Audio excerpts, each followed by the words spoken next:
Hola, ¿qué tal? Soy José Tejada, médico del Centro Nacional de Telemedicina y nuevamente me acompaña Emilio, licenciado en enfermería, y gracias por sus comentarios, gracias por esos mensajes de buena vibra. Estamos aquí nuevamente por ustedes para tocar un poco más sobre la vacunación en la semana de la inmunización y vacunación en las Américas.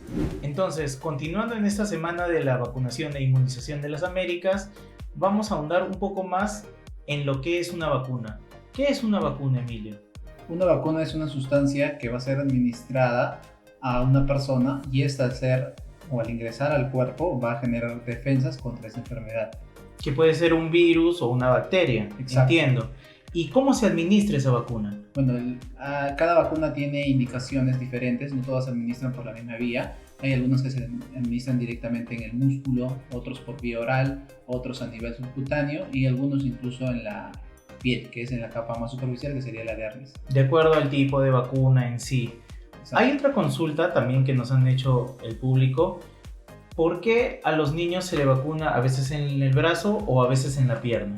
Bueno, generalmente a los niños menores de 2 años se les suele administrar en el muslo, en el tercio medio, en el vasto externo, quiere decir en la parte lateral del muslo del bebé, y pues en niños mayores de 2 es en el hombro. ¿Por qué? Porque generalmente en un bebé pequeño pues no tiene buena cantidad muscular en el brazo, en cambio en el muslo sí lo tiene. Hay algunas consideraciones que se deben tener o que debo yo saber para poder llevar a mi niño a vacunar. Primero, que el niño tiene que estar sano. Generalmente el niño primero pasa una evaluación que es por el control de crecimiento y desarrollo.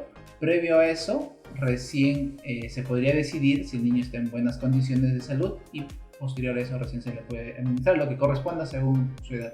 Quiere decir que no puedo tener a mi niño resfriado ni con ningún síntoma de fiebre o algún tipo de malestar, ¿verdad? No, generalmente lo que se evita es de que administrar, sabemos que la vacuna va a generar algunos efectos secundarios e imagínate que esa persona ya esté con algún síntoma, ¿no? Fiebre, resfrío. Al administrar vamos a hacer de que este caso... Es como si potenciáramos Exacto. o reforzáramos esa reacción del cuerpo frente a la vacuna. Exacto. Y en el caso del adulto mayor, pasaría lo mismo. Yo no puedo llevar, por ejemplo, a mi abuelito o a mi abuelita a vacunarse si es que están también resfriados o si tienen alguna dolencia.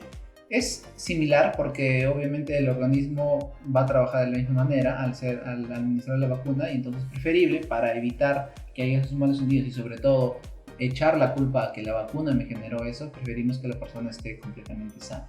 Claro, hemos recibido comentarios también en donde nos consultan, por ejemplo, ¿por qué la vacuna de la influenza la tenemos que vacunar cada año?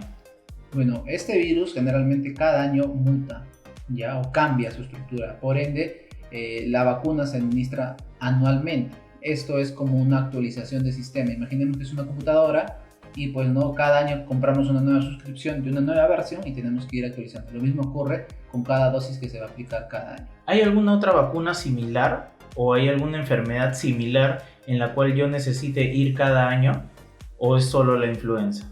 Por lo general hay otras vacunas que son dosis de refuerzo, que es diferente a una actualización. ¿Cómo ¿no? cuál sería? Por ejemplo, en el caso del DT, que es la vacuna DT que protege contra la difteria y tétanos, que después de haber cumplido el esquema de 3 dosis, hay que esperar un periodo de 10 años para nuevamente colocar una dosis de refuerzo. O sea, quiere decir que yo puedo acudir al centro de vacunación y ahí me van a decir qué dosis me toca. Hay un registro en el cual ellos tienen mapeado qué dosis me toca o qué vacuna necesito, o simplemente puedo acudir. Generalmente sí, pero lo ideal sería que tú tengas tu carnet, ¿no? Siempre en mi experiencia he visto que hay personas que le dan un carnet, lo pierden, van y nosotros no nos podemos guiar de lo que la persona refiere. Sería ideal que vayan con su carnet porque ahí viene el código de lote, la fecha y el sello del profesional que le administró. Entonces en base a eso podemos ver qué vacuna le corresponde, si está dentro de la edad que corresponde porque hay una normativa detrás de todas las vacunas que se ponen a disposición de toda la población. Hay mucha preocupación frente a los efectos secundarios que genera una vacuna. Un poco tendríamos que ahondar en esos efectos secundarios que, si bien es cierto, son respuestas del cuerpo frente a la administración de la vacuna, pero que generan ese temor, esa duda. Por ejemplo, la fiebre. ¿Qué es la fiebre? La fiebre, entiendo de que es una reacción frente a este virus o a esta bacteria que es administrada. Pero ¿qué pasa si yo tengo una fiebre después de la vacuna en las primeras 24 horas? ¿Está asociado a la vacuna o puede ser por otra causa? Generalmente las vacunas, luego de la administración, la mayoría y sobre todo la pentavalente, que es una de las vacunas, se podría decir, algo fuertes, que después de la administración suelen generar fiebre. ¿Pentavalente te refieres a que tiene 5 patógenos? Exacto, que ¿Cuáles serían contra esos 5 patógenos? Uno es la hepatitis B, la influenza, la difteria, la pertussis y el tétanos. Esa es la que generaría más reacciones adversas en sí o efectos secundarios. Claro, sobre todo eso es uno de los casos donde las madres de los pequeños suelen de quejarse o ya están preparadas, ¿no? De que le va a recibir esa vacuna y le va a generar ese tipo de dolor. Es un dolor acompañado de fiebre en algunos casos. Obviamente no todos los niños van a presentar los mismos síntomas, pero sí está relacionado a que eso genere fiebre. Ahora, a tu respuesta que me preguntabas, si pasado el tiempo tengo fiebre, ¿sigue relacionada a la vacuna? Pues a veces no, porque en ese transcurso a veces, por ejemplo, el niño deja de comer por el dolor, no quiere lactar, o tiene mala manipulación la mamá al momento de darle sus alimentos, y eso podría generar de que el bebé o el niño pues tenga otro tipo de infección que no está relacionada con la vacuna, pero sí es una que puede venir sobreagregada Exacto. a la vacunación. Ese es en el caso de la fiebre. Y en el caso, porque también hemos leído en los comentarios, mencionan que se vuelve roja la zona. ¿Por qué se volvería roja al momento de vacunar? ¿Es que la vacuna me está haciendo daño? ¿O es que la aguja es muy grande? No, bueno, generalmente esto sabemos que al momento de administrar la aguja, porque es por la vía intermuscular, esto va a entrar en 90 grados. Al entrar va a dañar parte del músculo, y dentro del músculo, dentro de la composición, es donde se va a alojar el contenido de la vacuna. Esto va a tomar un par de horas, incluso días, para que esta vacuna sea absorbida. Ahora, ¿qué pasa en algunos casos? Y te lo digo por experiencia, que hay mamás que, a pesar de que el profesional de enfermería les explique que tiene que tener cuidado con la zona, no tocar, hay mamás que pues sobre la zona manipulan, y eso altera el proceso de absorción de la vacuna. Y generan un mayor enrojecimiento, Exacto. una mayor inflamación y el dolor al niño. Entonces, ¿eso pasa también en los adultos? ¿Puede pasar en los adultos? Podría, pero se recomienda que sobre todo a las personas eviten hacer esfuerzo físico con ese lado del brazo, porque a los adultos sí se les administra todo tipo de vacuna en el músculo, en el torso, ¿no? Por lo general se le pide que no haga esfuerzo, que no se esté manipulando, que si se va a echar a descansar sea del lado contrario, para evitar que haya un roce y una fricción entre la superficie donde va a estar recostado con el músculo.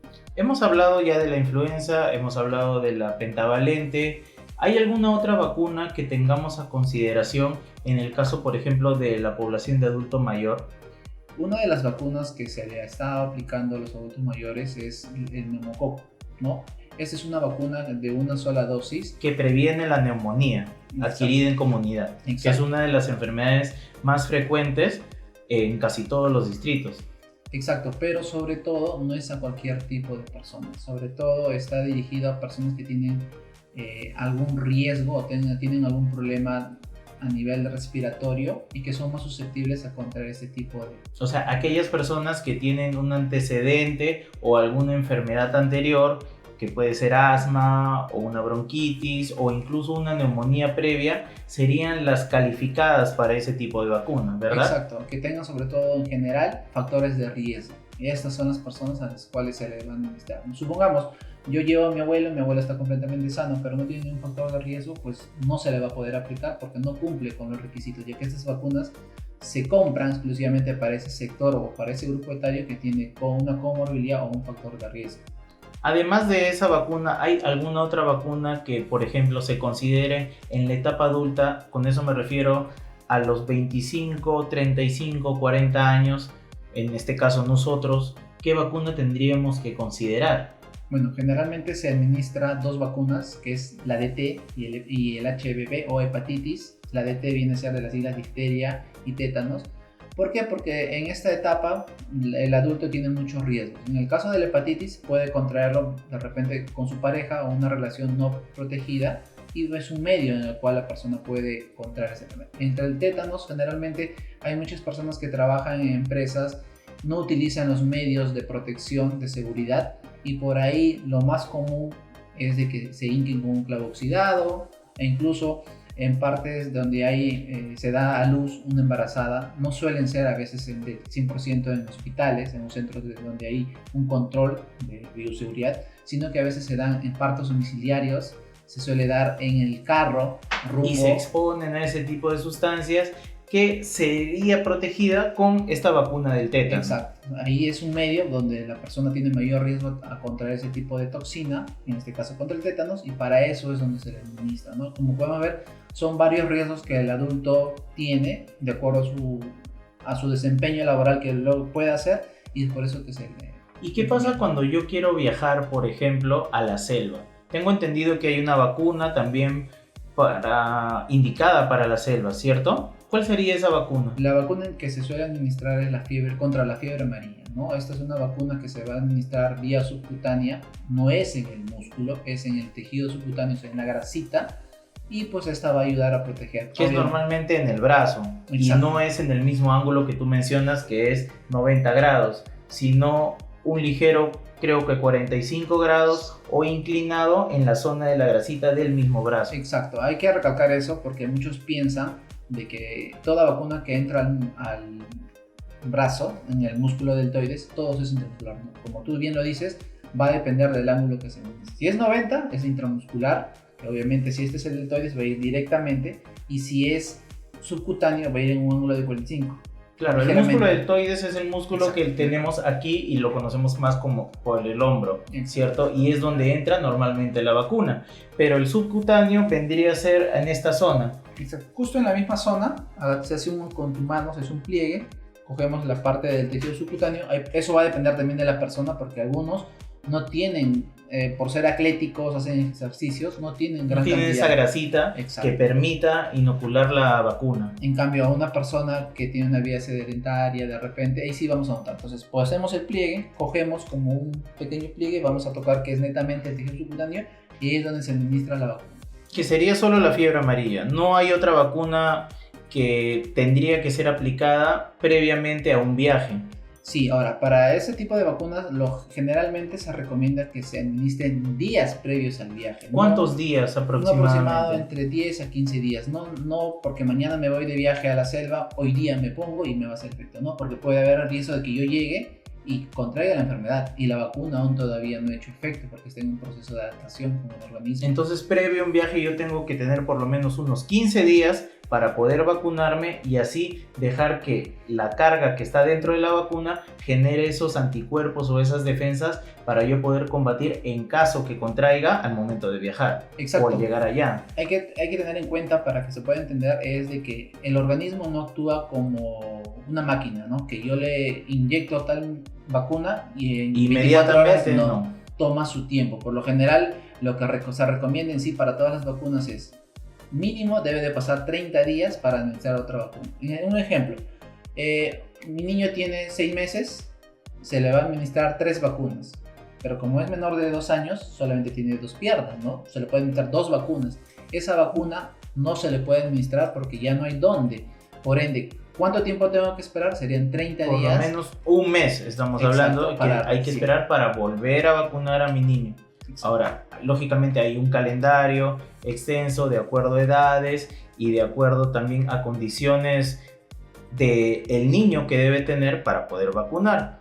Hay una de las preguntas también que es un poco controversial por la coyuntura en sí, pero que consideramos importante tratar, que es la VPH. Actualmente se está regulando la administración de la VPH en niños e incluso en niñas. ¿Qué opinión tendrías de eso? Bueno, esta vacuna de VPH, que son de las siglas del virus del papiloma humano, sobre todo va enfatizado en la prevención del cáncer de cuello uterino, que son generados por los serotipos 16 y 18. El virus en sí tiene varios serotipos. Serotipos te refieres a las distintas variantes de ese virus, que ya también lo hemos pasado con el virus de la pandemia, en donde diferente se comporta ese virus en cada cuerpo humano, ¿verdad? Claro, se podría decir cada apellido, supongamos el virus del papiloma humano, su nombre. El apellido sería 16, 18, 6, 11, dependiendo, ¿no? Y cada apellido va a ser de que ese virus pueda actuar en un sitio determinado del cuerpo. En este caso, el 16 y el 18 son los que suelen atacar o afectar parte del cáncer uterino, ¿no? Entonces, por eso, sobre todo, la énfasis de eso. Entonces, en el caso de, por ejemplo, ya la fiebre, el enrojecimiento, tengo entendido también hay el dolor del brazo. ¿Qué otros efectos adversos o secundarios podríamos tener después de una vacunación? Generalmente, ahí te podría corregir, sería efectos secundarios, ¿sí? Porque va acompañado de la vacuna. Generalmente los que tú mencionas son los primordiales. Los más frecuentes. Exacto, dolor, fiebre, un poco de pesadez en el lugar de la aplicación, obviamente que va relacionado por el dolor, porque obviamente no voy a querer movilizar esa parte del miembro donde se ha administrado. Y lo que además viene va a ser sobre todo a los cuidados que la mamá vaya a hacer en el lugar de la aplicación. Supongamos, si yo hago mucha presión en la zona, obviamente voy a hacer que esa vacuna se expanda, se salga del lugar donde debería de ser absorbido y genere, en este caso, un término que se podría llamar es extravasación, ¿no? Se sale. Que es básicamente el líquido o la vacuna saliendo de la zona en donde yo lo he aplicado. Exacto. Y en este caso podría abarcar otra área que no sea el músculo. En este caso podría ser el tejido subcutáneo o incluso... que es la grasita en sí que rodea el músculo. Exacto. Entonces, después de la aplicación, siempre el profesional de enfermería siempre les brinda los cuidados post vacuna para evitar que haya un evento no deseado, ¿no? Entonces, sobre todo, darle énfasis a las mamás de que toda vacuna que se administre hay que seguir al pie de la letra las recomendaciones que le va a hacer el personal de enfermería. Creo que ha quedado claro, hemos absuelto muchas dudas y muchas consultas. Nuevamente les agradecemos por estar presentes y estamos aquí, vamos a recibir sus comentarios, vamos a recibir sus sugerencias. Muchas gracias por vernos y será hasta la próxima.